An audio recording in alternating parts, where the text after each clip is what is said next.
This is my Tesla Model Y, and last night I discovered one of the rear mud flaps is damaged and is torn in half. So in this video I'm going to replace them with a cheaper and more flexible version. So on this car, at the front, the mud flaps are the original Tesla ones from the factory. And then on the rear I fitted these Basenor mud flaps because the Model Y doesn't have mud flaps on the rear. So I fitted these when the car was new, so that was 15 months ago, but I did have my doubts how long these would last because they are very rigid. So those rear mud flaps have lasted exactly 15 months and near enough 17,000 miles. So, not surprisingly really, I've damaged this probably when I've been reversing into a parking space and reversed over a curb at the rear of the car, because these do hit curbs and I hear them rub, and there's just no give in these. So this one has been torn and I had to cut the rest of it off because it was hanging down like that. But the original Tesla mud flaps are just fine because these have got some flexibility in them, and these do occasionally hit speed humps, but these have lasted just fine so far. So I bought a new set of mud flaps off Amazon and they've only cost £7.58, so incredibly cheap.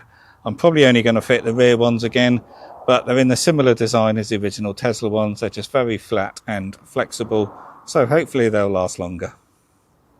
So I've removed the Basenor mud flaps, and there was quite a bit of dirt trapped behind them between the mud flap and this sort of felt wheel arch liner. So I've taken the car back out and got the pressure washer in here and given it a good clean. So the new mud flaps have arrived, and you get a pair of front mud flaps, a pair of rear mud flaps, a packet of plastic clips, a plastic trim tool, and a little flat blade screwdriver. So these front mud flaps are virtually identical to the factory fit Tesla ones. They are virtually the same size as well. So I'm not going to fit these just because those are still perfectly fine, but if those ever get damaged, at least I've got a set to replace them with. So compared to these Basenor ones that I had fitted on the rear, these new mud flaps are pretty much the same width and virtually the same depth. I'm just trying to see where that mounts. Yeah, so maybe the Basenor ones are something like a centimetre deeper. It's a bit difficult to tell, but I think it's going to mount something like that. So yeah, very similar in terms of the actual mud flap. Where it does differ is this has a much greater fixing area, and you also get this tab here which goes underneath the bumper, which you can get versions like that with a tab just there which fixes under the bumper. But then when you're reversing and hitting a curb, the mud flap is doing that and it wants to move that way, and if you've got this tab here holding it, that's going to make it extra rigid and potentially damage the mud flap. So I've seen other mud flaps on Amazon very similar to this, made with soft flexible rubber, and they're saying, well, ours has this extra tab which stops it vibrating. But in a way, I think not having that tab is probably better if you're reversing into a car parking space and your mud flap hits a curb, because it wants to do that. So let's fit these.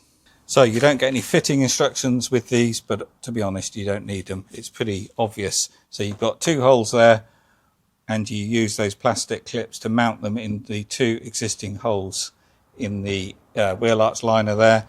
And you've got two little lugs there, which you've just got to hook around on the inside edge of this plastic trim here.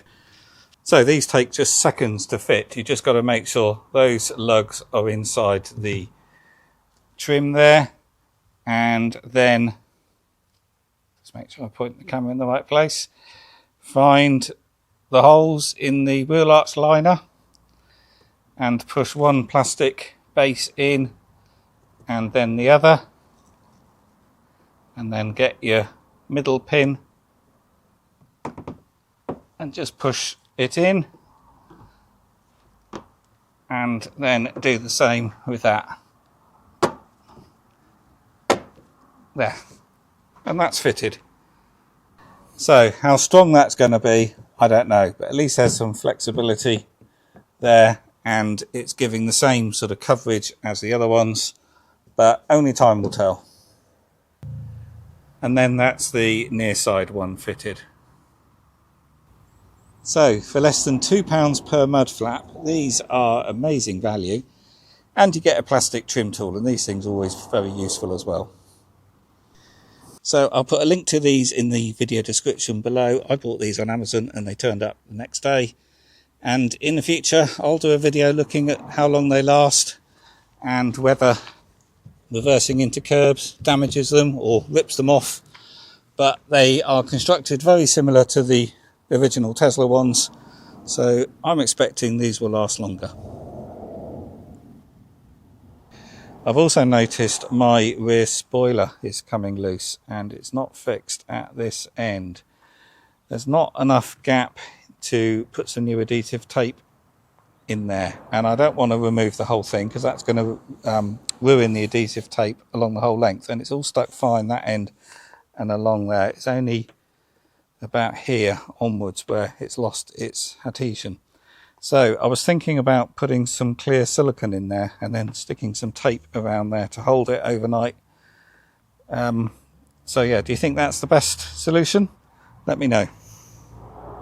But after 15 months, it's these aftermarket accessories where I'm seeing the wear and tear, not the car or the Tesla parts.